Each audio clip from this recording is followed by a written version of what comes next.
бала бакча жетишпегенин айтып кеттик. 3-7 жаш боюнча 3-7 алсак 50% бала бакча жетишпейт. 380 миң бала бакчага барбайт. 5-7% алсак көбүрөөк барат. Подготовительный жана учебный курстар аркылуу USAID жана башка ЮНИСЕФтин программалары аркылуу ошентип эртең ушул цифрага жеттик. Бирок айыл жергесин алсак жана кедейлерди алсак, кедей дегенде эми билебиз, Бишкектин тегерегинде бир топ жаңы конуштар бар, Дордобут тегереги бар. Ал жерде статистика 11% бала бакчага. Айылда 20% бала бакчага барат. То есть шаардагылар 80% барат, айылдагылар 20% барат. Айырмасы өтө чоң. Бизде 60% айылда жашайт. Бала бакчалардын саны мына жана айтып кеттик биз, 2 бала бакча университеттен бошолду университеттен. Сиз айткан иш жүрүп отуруп мына 90-жылы 1600-1700 бала бакча болсо, мына азыр 1,5 миңге жеткирдик. 2008-ге чейин түшүп, жанагынтип прокуратура сот иштерин жүргүзүп, канча бала бакчалардан иштерди чыгарып отуруп, мына 1,5 миңге жеттик. Бирок ошол кезде жеке бала бакчалар өсүп кетти. 2008 28 бала бакча болсо, азыр 212 жеке бала бакча. Бирок бул официально, не официально андай болуп коюш керек.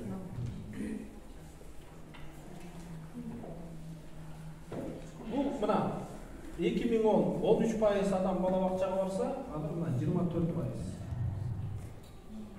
Тренд мондай болот. Бул өтө төмөн. Бул в идеале мондай болуш керек. Тилекке каршы мындай болбойт. Демек биз чара көрүшүбүз керек.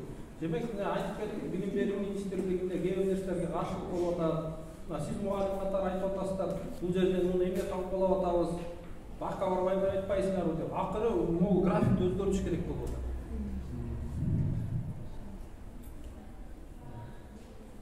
173 миллиард сом болгон 2021-жылы бюджет. Ошонун 42 миллиард сому билим берүү тармагына жумшалган.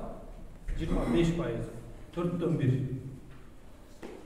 Бирок бул 41 миллиард сомдун 96% айлыкка жумшалган, мугалимдердин айлыгы. Бирок былтыр изилдөө жасаса, ошол 50% акча педагогдорго келбейт экен бул акча. Административный должность, повар жана башка ортодон мугалимдин айлыгына түз барбай, негедир ортодон мугалим эместерге кетип калат экен бул акча.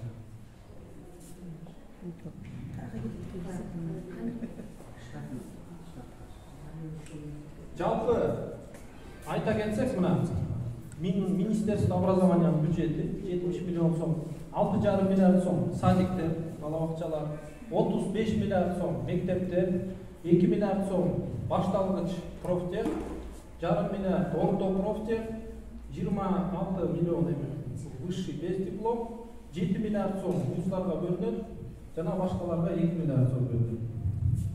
66% бул акча мектептерге кетет, 12% бала бакчага кетет.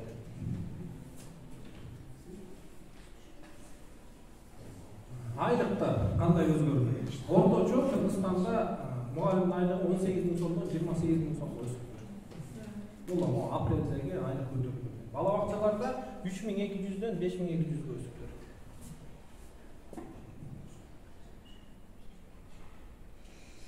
Эмне кылыш керек? Жана график өзгөртүш үчүн эми айтып кеттик, биринчиден дерегулирование керек. Эми 10 баланын 2-3 эле бала бакчага барып атса, 10 бала бакчага бармайынча, ал бала бакчалардын чектегенде мааниси жок. Сиз айтып атасыздар, лицензия баары бир керек, карама керек, текшерсин.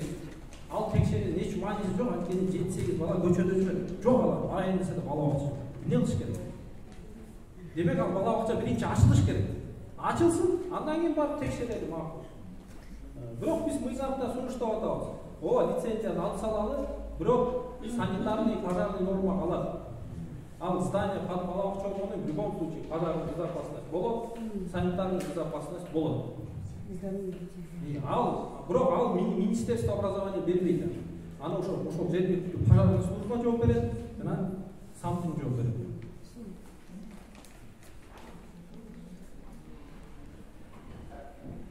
Биз жанагы айтып кетиштик, эң негизги көрсөткүч баланын билим деңгээли болуш керек.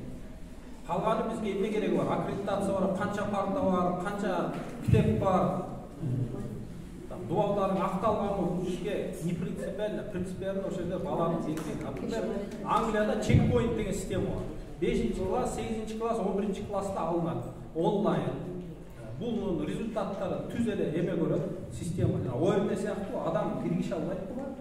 Бала отуруп тест тапшырат, системага кирип кетет. Тарыхта калат, өчпөйт да. Бул Британияда бул системаны эмнеге колдонот? Ошол эки нерсе үчүн. Мектептин менеджменттин деңгээлин текшериш үчүн, педагогдордун экинчиден ошол баланын тарыхында калат, кийин университетке өткөндө калаган учурда карап койсо болот. Бул 4-класста математиканы кандай окуган, 8-класста кандай окуган. Анан мугалимдерге каалаган жерде квалификациясын өзгөртүүгө, жогорулатканга биз мүмкүнчүлүк беришибиз керек. Жанагы 2-3 организация менен чектелбейт. Анан бул жерде Александр мырза отурат. Мектептин ичинде финансирование боюнча көбүрөөк билет, анткени мурунку директорлор сиз жакшы билесиз. Биз ваучерный система деп атканда бир балага акча байлайбыз. Төрөлгөндөн баштап акча байлайбыз. Садикке берип барганда азыр ошо акча садикке барат, атынан жеке садикке барабы, мамлекеттик бала акча бар, айырмасы жок. Мектепке барганда мектепке артынан акча бар. Ошондо мектептин ичиндеги акчаны кандай коротуш керек боюнча биз директорге мүмкүнчүлүк беребиз. Ооба мүмкүн 90% айлыкка кетиш керек деген бир лимит болушу мүмкүн. Калган 10%ын өзү чечсин. Көмүр алабы, ремонт кылабы, канцелярский товар алабы, же партасын жаңыртабы. А бизде азыр ал жагынан чектөөлөр көп, лимиттерчи. Бул финансовый автономия школаларында бар. Биз ваучерлык системаны густо населенный район жана шаарларга сунуштап атабыз. Муну да эл жакшы түшүнүш керек. Эми тиги ал айдагы бир айында бир эле мектеп бар, аякка ваучер кылсаң дагы 200 бала окуйт, кылбасаң деле ошо 200 бала окуйт. Тегеректе башка мектеп жок. Биз бул системаны Ош, Бишкек, Чүй областы, Кара Суу району, Жалал-Абадтарга сунуштап атабыз. Кайсы жерде бала тандаса болот. Мен бияктан барып бул мектепке барсам болот, тиге барсам болот, тигине барсам. Ошол жерден ата-эне чечет. Мен бул мектепке барамбы, ал жерде математиканы жакшы окуйт. Же бул жерге барам, бул жерде химияны жакшы окуйт. Баласы кайсы мектепке барса акча артынан барат. Анан биз каржылоо системасында азыр мындай.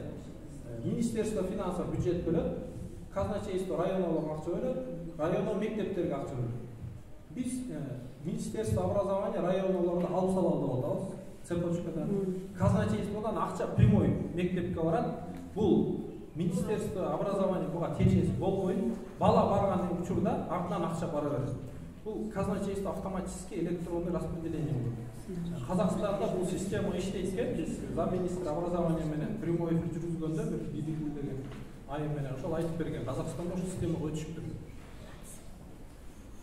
Анан регулярно замерять чекпоинт деп атабыз. Ошол британский системаны биз деле Кыргызстандан колдонобуз. Бул мындай айтканда сиз ОРТ деп атпайсыздарбы? Ошол ОРТнин жеңил электронный варианты болот. Бул ошол 5-класс, 8-класс, 11-класста балдарга мындай билгизбей эле аккуратты эле алынган тест болот. Ал мугалимде, директордо ал жөнүндө билбейт результаттарды алып түз эле тиги системага барып, анан система рейтинг чыгарат.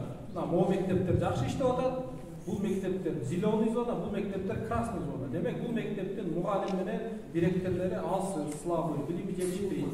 Значит, буларды кетириш керек. Жана сиз 5 жылдык деп атпайсызбы директоргачы? 5 жылдык система эмес, билим деңгээлине жараша система болот.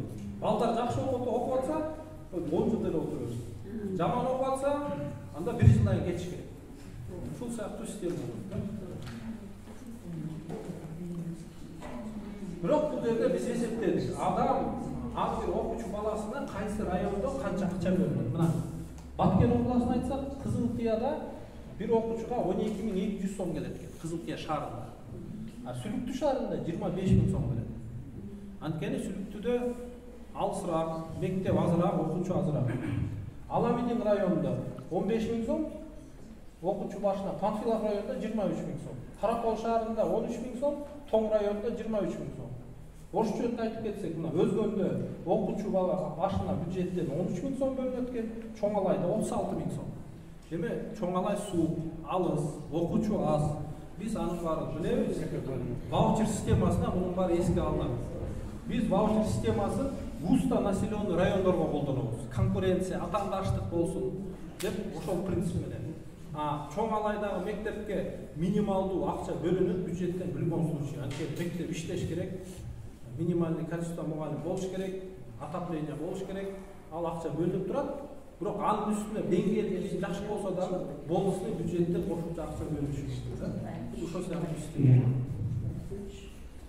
Тизмеде Ош, Бишкек жокпу? Ваучер болот. Бишкек, Ош, Чүй, эл көп жердин баарында ваучер болот. Бала барган жерге акча барат. Чоң айылдарда, алыс айылдарда андай болбойт. Айылга керектүү акча бөлүнүп турат.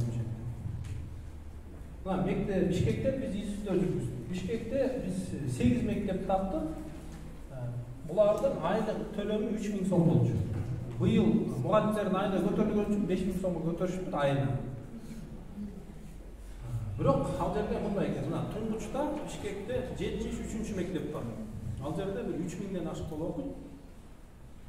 Быйыл ошол мектептин зам директори частный мектепке келип сурады. Мен 50 баламды сен алчы биринчи класска. Меники батпай калды. Физически батпай калды. 40, 50, 60ка чыгып кетти адамдар. Бар жок помещение. Частный мектеп 280 бала. Өзүнүн акчасына салган, дагы эле кредитин төлөп атат.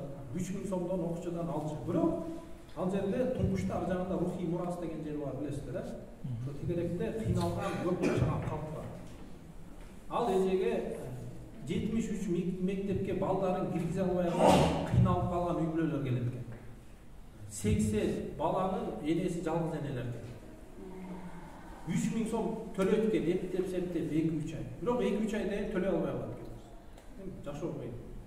Анан бул мектептин ээси азыр кысылып турат. Же 80 баланы көчөгө чыгарып иш керек. Анткени 3000 сом төлөбөй койду. Же мектепке качан мамлекеттик алар кире албай калды. Анткени батпайт. Ошондо азыркы система адилетсиз болуп атат. Азыркы система мектеп жетишпегенде мектепке ким киргизип атат балдарын? Же связьдар барлар, же акчалар барлар. Кыйналып калган эл балдарын киргизе албай калат. Бизде коомдо радикализация болуп атат. Кедейлер кедейлик болуп баратат, байлар байлак болуп баратат. Бул акыры жакшылыкка алып келбейт. Бул Великий Октябрьский революция алып келет. Ошон үчүн бул маселени биз чечишибиз керек. Ваучер системасы бул маселени чечет. Анткени байдын баласынын эле, кедейдин баласынын любой балада мамлекеттен бөлүнгөн акча болот. Ошол акчаны мамлекет бюджет мектеп өзүнө тартыш үчүн ал баланы өзүнө чакырат, тартат. Мунун артында бюджеттен 3000 сом бар ай сайын. Ошон үчүн бул эже айтат, эгер андай система кирсе мен жыргап калбайт беле. Мен 300 мектебимди 500 кылмакмын, 1000 кылмакмын деген сиздердин араңызда да андай көп. Окаттан мектеп бала бакча ачам десиздер, сиз да тез эле ачасыз, эгер бул система ишке кирсе.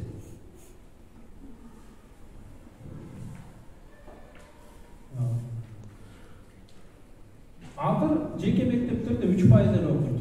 Мына 2300 мектептин арасынан 152 жеке мектептер, ал жерде 38 000 окуучу окушту 3%. Бирок көп өлкөлөрдө стандарт 15-20%. То есть биз дүйнөлүк эмеге жетиш үчүн көрсөткүчкө дагы көптөгөн жеке мектептер ачылыш керек. Жүздөгөн жеке мектептер ачылыш керек. Бишкекте уже 3-4 жылда көп жолу эле сурамжылоо жүргүзүлгөн. Ошто деле ошондой болуш керек. Мамлекеттик мектеп акысыз дегени менен ар бир ата-эне, ар бир балага жок дегенде 400-500 сом ай сайын берет. То есть кошумча ар бир балага 4000-5000 сом акча келет. Эми ал официально келет банк аркылуу. Бирок ал мыйзамда жок нерсе. По факту бар нерсе. Ар бир мектепте Бишкекте биз 30 директорду чакырып сүйлөшсөк, 8 миллиондон 15 миллион сомго чейин ата-энелерден акча келет экен бюджет. Кошумча. Ал акчага ремонт кылынат, билбейм, дагы бир нерсе кылынат. Бирок бул факт. Бишкектеги мектептердин бюджети 10 миллиард сом болсо, дагы 1 миллиард сом жыл сайын ата-энеден келет. Ташкентте директорлордон коррупция бербейт экен. Эми ар жагын мен билбейм, коррупция жагы өзүнчө. Бул мындай көзгө көрүнбөй жагы. Ошто деле ошондой болуш керек. Ар бир мамлекеттик мектепте деле ата-эне балага акча берет болуш керек. Мүмкүн 400 сом, мүмкүн 300 сом, бирок берет болуш керек. Конституцияда жазылып турат. 46 статья. Каждый имеет право получить бесплатно дошкольное, основное, общее, среднее, начальное в государственных образовательных организациях. Но мектеп менен бала бакча жок. Эмне кылабыз? Конституциянын гарантиясын кантип ишке ашырабыз? Ошол кезде 5-статьяда жазылган. Мамлекеттик, жеке, муниципалдык мектептин баарына бирдей шарт түзүп берет деп турат. Демек, ваучер система баарына бирдей иштеш керек. Бул конституцияда гарантия. Бул азыр ишке ашпай турат. Бирок конституцияда жазылып турат. Муну мамлекет кыла алабы же кыла албайбы? 670 мектеп жетишпейт Кыргызстанга азыр баалоо менен. Ар бир мектепти кичинекей мектептер $1 миллион салынат. Жакшы мектептер 4-5 миллион долларга салынат. Мейли орточо $2 миллион десек, $1 миллиард 340 миллион керек мектеп салыш үчүн. Аларга мугалимдер иштеш үчүн $101 миллион керек, бир жылдык расход. Ошондо $1.440 миллиард керек. Ошо 670 мектепти жабыш үчүн. Кыргызстанга азыр 1800 бала бакча жетишпейт. Бул билим берүүнүн официалдуу маалыматы. Bir bala bakçanı $500 миң салсак, 100-150 бала алып, бизге почти $900 миллиард жакын акча керек. Плюс ата-эне ошол персоналына азыркы расход менен $83 миллион акча керек. Жалпысына $2,5 миллиард акча керек бул маселени чечиш. Бирок биздин былтыркы Кыргызстанда болгон бюджетибиз $2 миллиард. Демек бул маселени чечиш үчүн бир кеминде 10-15 жыл керек мамлекеттик ресурстар менен. Мамлекет бул маселени жакында чече албайт. Бул факт. Ваучер эмнеге керек? Жеке тармактын акчасын тартып бул маселени чечиш үчүн. Башка жол жок азыр. Ошон үчүн биз сунуштап аткан мыйзам ушул маселени чечиш үчүн сунуштап атабыз. Ооба кээ бир нерселер жакпайт мүмкүн.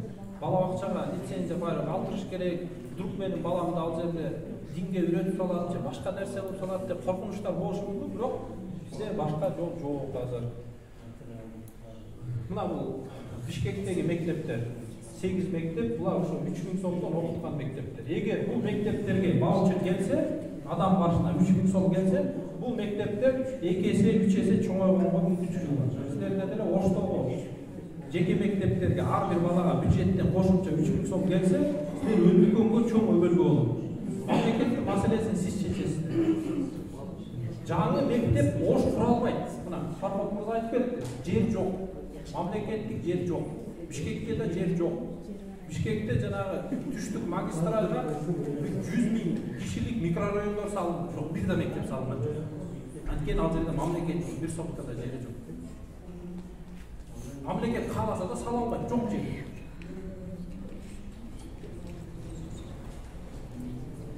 Жанагы цифраларга таянып, ваучердин баасын эсептеп атабыз.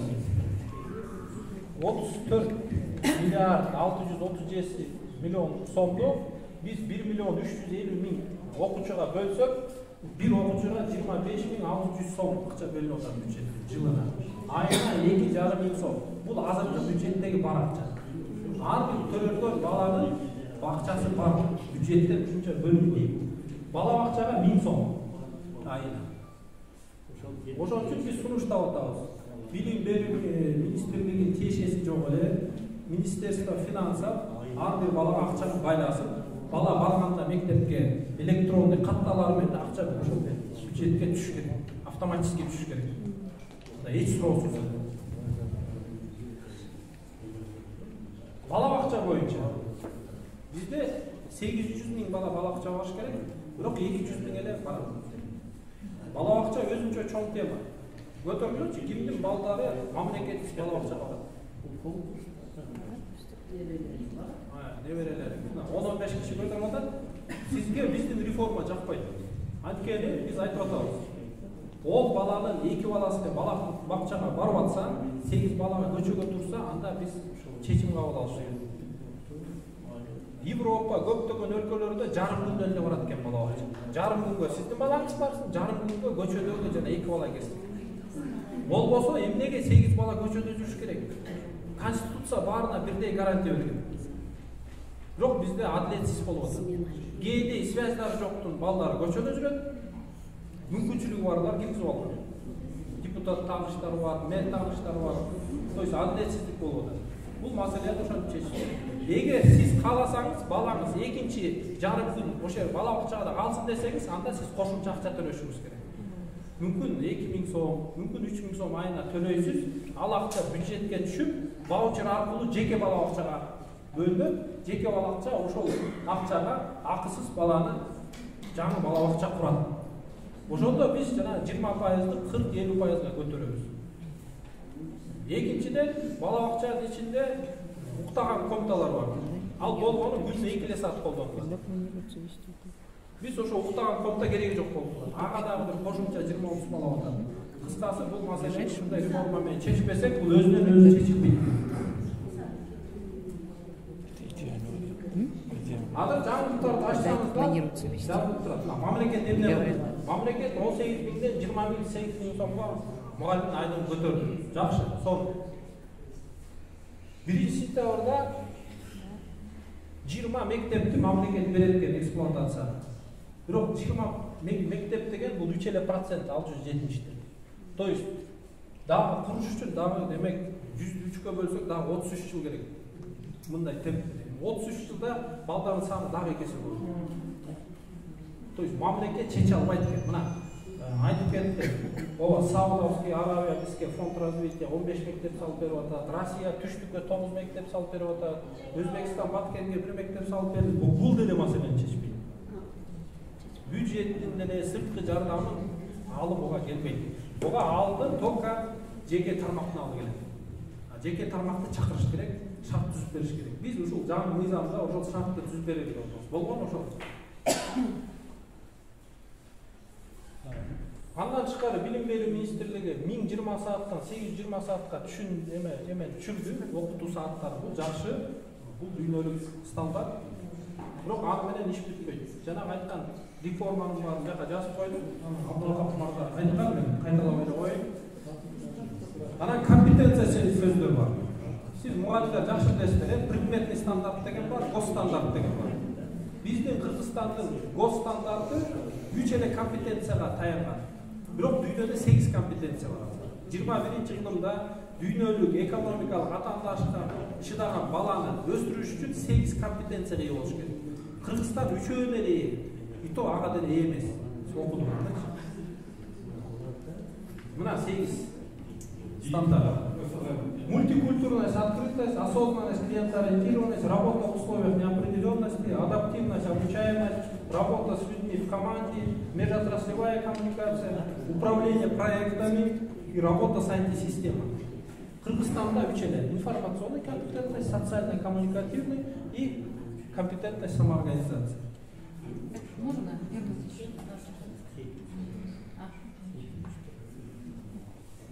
Канадский стандарт, 6 компетенций. У них предметные стандарты, госстандарты базируются на 6 компетенциях. А Кыргызстанда бул Финляндиянын стандарты 7 компетенцияга таянган. Дүйнөдө Финляндия алдыда кетет. Билим берүү тармагы боюнча, экономика боюнча бизден 40 эсе адам бар. Анткени алардын балдары мектепти бүткөндө уже 7 компетенцияга ээ. Булар бизнести ача алат, дүйнөлүк атаандаштыкка да чыдай алат. Корея 15-жылдан баштап булар дагы 6 компетенцияга таянган реформа жүргүздү. Бул жерге мен жазып койдум, кандай жол менен барды. То есть компетенциялар тактады, жаңы госстандартты бекитти, жаңы китептерди чыгарды, ар бир мектепке бул китептерди киргизип, болгон мугалимдерди кайра окутту, жаңы компетенция. То есть сиздер баарыңыздар жаңы компетенция менен окутуш үчүн балдарды кайра өзүңүздөр окуп чыгышыңыздар керек.